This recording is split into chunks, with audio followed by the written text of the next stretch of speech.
ciidamada Kenya oo dad hor leh ka kaxaysay Ceelwaaq wararka laga helayo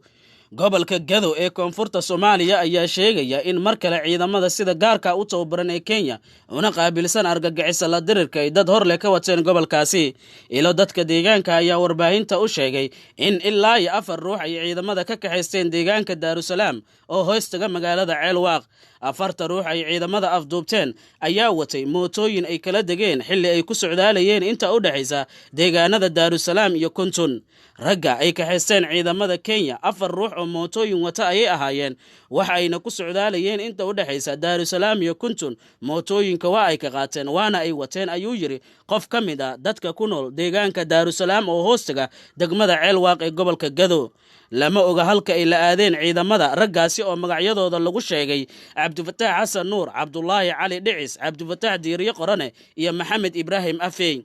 sidoo kale ehelada afartaasi ruux ayaa baadi goob wada si ay u helaan raggaasi oo dhammaantooda dad shacab ahaa si kastaba ha ahaatee dhowaan ayay ahayd markii ciidamada dalka Kenya ay 3 ruux ka wateen duleedka degmada Ceelwaaq kuwaas oo ay toogasho ku dileen waxaana halkaasi ka dhashay caro dadweyne iyo dibadbaxyo ka dhacay magaalooyinka gobolka Gado.